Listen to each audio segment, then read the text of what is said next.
रुबीना खालिद साहबा, क्योंकि peoples party में बड़ी तनकीद की है फिरदौस आशिक अवान साहबा ने, तो ज़रा आप बताएंगी कि पीपल्स पार्टी जो है वो क्या वाकई रश में फंस गई है? और 27 दिसंबर का जो जलसा है जिसमें मरियम साहबा को भी बुलाया गया है, बाकी लोगों को भी बुलाया गया, उसमें क्या कोई अहम ऐलान होने वाला है? देखिए, पहली बात तो ये मीर साहब की बातों को और अल्फाज को हेर फेर करने से बात का जो मकसद है वो बदल नहीं जाता। अगर फरदुल्लाह बाबर साहब रैली के साथ थे, उन्होंने मुझे खुद बताया है, और वो वहाँ जलील जान साहब भी वो मुझे कह रहे थे, जो कि स्टेज के इर्द गिर्द बहुत रश था, वो ऊपर चढ़ नहीं सके। आपको पता है कि जलसों में आखिरी वक्त में कितनी स्टेज के इर्द गिर्द जो हो जाती है। अच्छा, अगर आपको बात कर लेने दे डॉक्टर साहब, लीडर देखिए, पहले मुझे अपनी बात को कंप्लीट कर लेने देना। अच्छा जी जी, रुबीना हामिद मीर साहब का शो है, पीटीवी नहीं है कि मतलब जो आप लोग कहना चाहेंगे तो उसी में वही बात होगी उसमें। तो बात ये है कि इसमें बैलेंस प्रोग्राम्स होते हैं जहां पे ऑपोजिशन को भी सुना जाता है।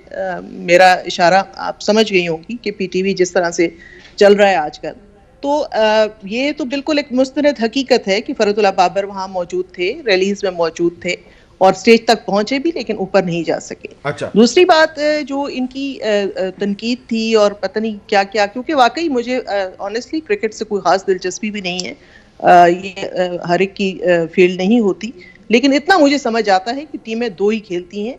एक जो होती है बैटिंग करती है, दूसरी फील्डिंग करती है, कम से कम ये तो मुझे पता है। लेकिन वो इनकी गेम मीर साहब ऐसी है ना, जिसको मैदान में अकेला ही बच्चा है, खेल रहा होता है, बैटिंग भी वो है और उसकी मर्जी के साथ मुलाजिम खड़े होते हैं, वो कैच भी नहीं होता, कुछ भी नहीं होता। तो इस तरह की क्रिकेट तो मैंने शायद नहीं देखी। अच्छा डॉक्टर साहब, ये अब आप बताएं ना, ये जो डॉक्टर फिरदौस आशिक अवान साहब तासुर दे रही हैं, एक उनका एक क्लेम है कि पीपल्स पार्टी को आपने फंसा दिया, रश में फंसा दिया है, आप इस्तीफे मांग रहे हैं, वो देना नहीं चाहते।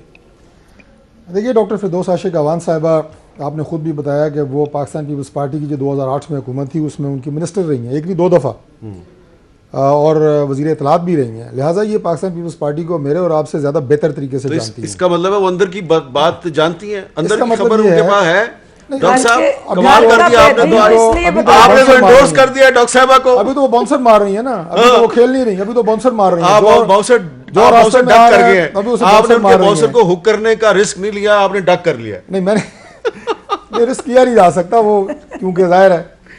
मैं ये अर्ज कर रहा था कि पीपल्स पार्टी में इंतहाई तजर्बाकार और सीजन्ड पॉलिटिशियन है। वो ऐसे नहीं है कि जनाब वो एक कदम आगे जाएंगे, दो कदम पीछे आएंगे। अगर उन्होंने फैसला किया है पीडीएम के प्लेटफॉर्म पे कि हम इस्तीफे दे रहे हैं, और एक से ज़ायद दफ़ा उन्होंने ऐलान किया, तो वो इस्तीफे देंगे। और अगर उन्होंने नहीं देने, तो वो जितनी हमारी यहाँ पे मीटिंग्स हुई हैं, इस्लामाबाद में किए इजलास हुए हैं, वो उसमें कोई ना कोई उज़र पेश कर सकते थे, वो कोई ना कोई नई लाइन, नई स्ट्रेटजी अपना सकते थे। तो इसलिए पीडीएम के हवाले से हमें पूरा यकीन है कि वो इस प्लेटफॉर्म पे इकट्ठे हैं, वो इस हुकूमत को घर भेजने के एजेंडे के ऊपर इकट्ठे हैं। उसमें जो तारीखें और वक्त का ऐलान होगा, उसमें वो मुकम्मल पीडीएम का साथ देंगे। अच्छा डॉक्टर साहब, बिलावल साहब ने तो बड़े एतमाद के साथ कहा है कि जो पीडीएम के इस्तीफे होंगे वो एटम बम साबित होंगे, तो वो तो एटम बम कह रहे हैं अपने इस्तीफों को। देखिए, ये बिलावल साहब का आपको पता ही है कि पार्टी की फैसला साजी में एक रिकमेंडी का रोल है। असल ताकत का सरचश्मा कि कौन है आपको पता है, और आपसे बेहतर कौन जानता है। लेकिन मुझे ये भी पता है डॉक्टर साहब का, जो अगर आपकी बात दुरुस्त तस्लीम कर लूँ, तो मुझे ये भी पता है कि आसिफ जरदारी साहब को आजकल बहुत से लोग फ़ोन करते हैं, उनकी बात नहीं सुनते, वो उनकी फ़ोन कॉल अटेंड नहीं कर रहे। उनकी आजकल बात होती है तो लंदन में नवाज शरीफ साहब से होती है, ठीक कहते हो, आधे घंटे की गुफ्तगू होती है नवाज शरीफ के साथ। बताएं कि मैं सिर्फ एक सवाल पूछना चाहती हूँ मीर साहब जी, कि अगर पीपल्स पार्टी ने 31 जनवरी से पहले इस्तीफे देने हैं, तो फिर उन्हें फरवरी के ज़िमनी इलेक्शन में इलेक्शन कमीशन को दरख्वास्त देने की ज़रूरत क्यों पेश आई? ये बड़ा सेनेट के इलेक्शन में जाने के लिए जरदारी साहब ने अपनी जमात को क्यों जो है वो पैगामात दिए और ये राय दी कि ये इस्तीफे सेनेट इलेक्शन के बाद होने चाहिए?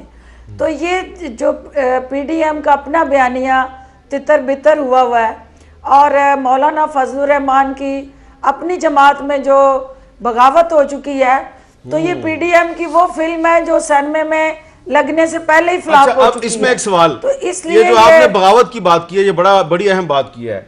बगावत करने वालों में मौलाना शिरानी साहब सरे फहरिस्त हैं, लेकिन मौलाना शिरानी साहब ने तो कहा कि पाकिस्तान को चाहिए इसराइल को तस्लीम कर ले। तो इस मौकफ का मौलाना को फायदा होगा कि नुकसान होगा?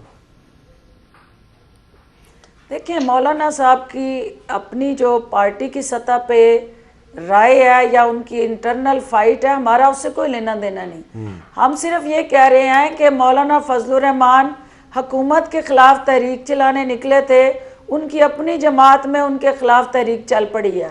तो हाफिज हुसैन अहमद का बयानिया हो या मौलाना शिरानी का, वो मौलाना फजलुर रहमान साहब की पॉलिसी से लातल्की कर रहे हैं और वो उनको बंद गली में ले गए हैं, और बाकी कसर जो है वो मरियम बीबी पूरी कर देंगी। ठीक है, तो लिहाजा हुकूमत को एक मैं यहाँ ये हमें वॉक ओवर मिला है।